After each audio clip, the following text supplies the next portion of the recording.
Bonjour Renaud Capuçon. Bonjour. Vous êtes le violoniste français le plus populaire, l'un des 5 violonistes les plus connus sur la planète. Vous donnez aux alentours de 140-150 concerts par an dans le monde entier, ce qui est le double, le triple de vos confrères. Juste pour dire que vous êtes un boulimique de travail et d'activité, parce qu'il n'y a pas que les concerts parmi vos activités.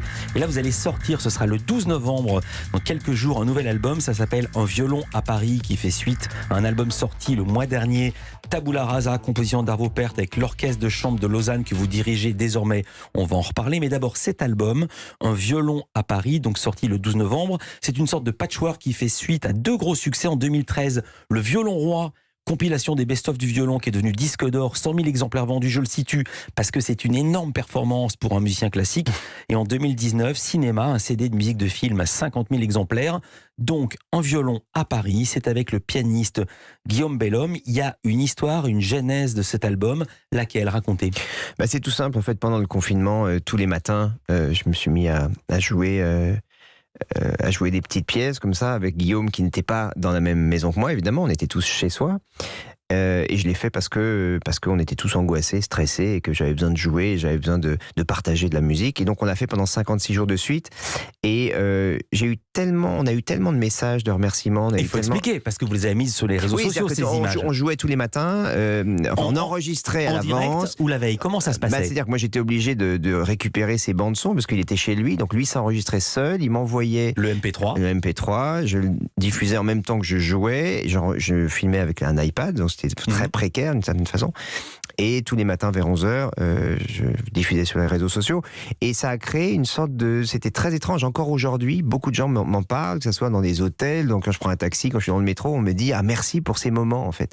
Et d'où l'idée de ce disque, en disant c'est notre façon à nous maintenant de remercier le public qui nous a suivis. On a enregistré ce disque dans des vraies conditions, dans un studio. Et on a mis une 22 pièces bout à bout, qui sont des petites pièces qui font du bien, en fait. Ces moments ont été des moments d'angoisse, des moments de peur. On est tous passés par des étapes différentes. On savait pas, on attendait les allocutions du président, savoir combien de temps on en reprenait. C'était 2 semaines, 3 semaines. Et en même temps, il y avait des espèces de moments dans ces journées qui étaient... Il faisait très beau, souvenez-vous. Des moments de grâce. Il y avait des moments de grâce, des moments de bonheur. Et ces petits moments, en tout cas, en ce qui me concerne, c'était un peu comme une bouée que je jetais comme ça. Et c'était très agréable. 56 jours. Comment vous avez choisi les 22 titres de l'album?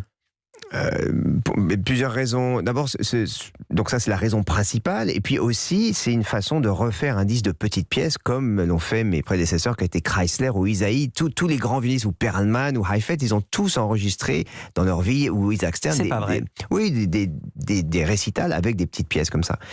Et donc le choix a été fait en fonction des pièces que l'on aime. Il y en avait 56, il fallait choisir, et on a même rajouté 1 ou 2, notamment un Albumblatt sublime de Wagner, qui est l'unique pièce de Wagner pour violon et piano, ou le rêve d'enfant d'Isaïe qu'on n'avait pas joué. Je voudrais qu'on entende un peu de musique. On connaît tous la suite Bergamasque de Debussy, Clair de Lune, on la connaît au piano. Vous jouez une très belle version piano plus violon.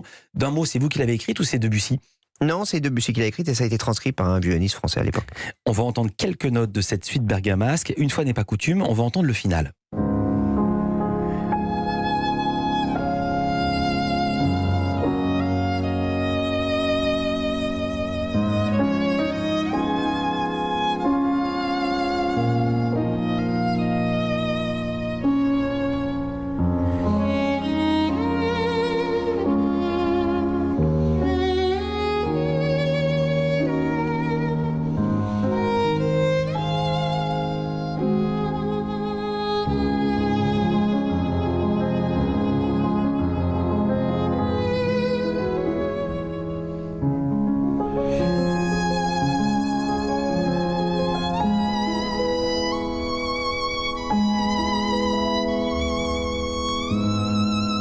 On est obligé de couper le final pour que je puisse vous poser cette question. Vous dites avoir écouté assez peu de musique pendant le confinement, à part Bach. Pourquoi vous écoutiez pas de musique? Moi, je pensais qu'un violoniste, ça écoutait de la musique.